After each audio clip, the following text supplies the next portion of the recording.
Hello guys! ఈరోజు ఒక mini వ్లాగ్‌తో start చేసేద్దామా? సో, ఈరోజు మా డే అయితే ఇలా స్టార్ట్ అయిందన్నమాట. రైతు బజార్‌కి వెళ్ళాము. నేను, మా ఆయన కలిసి కొన్ని షాప్‌కి కాయగూరలైతే కావాల్సొచ్చింది. అందుకనే వెళ్ళాము. మా ఆయన లోపలికి వెళ్తే నేనైతే బయట వెయిట్ చేస్తున్నాను. "ఏమక్కా మీ ఆయన్నే పంపించారు. మీరు కూడా వెళ్ళొచ్చు కదా!" అని అనుకుంటారేమో.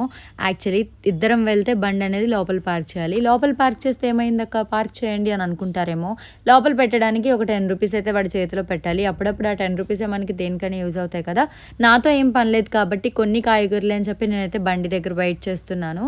ఈరోజైతే ఇంకా సండే కాబట్టి దియాన్నయితే తీసుకొచ్చాము. దియాన్ని తీసుకొని రావడం ఏంటక్కా అని అనుకుంటున్నారు. సో, యాక్చువల్లీ దియాన్ అయితే మమ్మీ వాళ్ళ ఇంటి దగ్గర ఉంటున్నాడు కదా!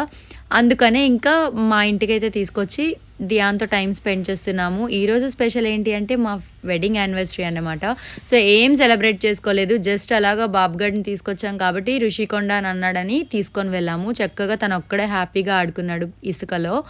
ఇంకా మేమైతే రియల్ లైఫ్‌లో దియాన్ని చాలా బాగా మిస్ అవుతున్నాం ఈ కొన్ని రోజుల్లో. ఎందుకంటే షాప్ హడావిడిలో పడిపోయి ఇద్దరం అక్కడ టైమ్ స్పెండ్ చేస్తూ దియాన్నయితే కొంచెం దూరం అవుతున్నామన్నమాట.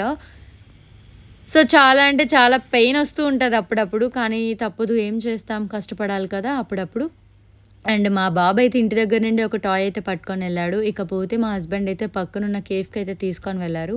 అక్కడికి వెళ్ళిన తర్వాత తను కాఫీ తాగుదాం అనుకుంటే, కాఫీ అయితే తను ఒక్కలే తాగొచ్చు.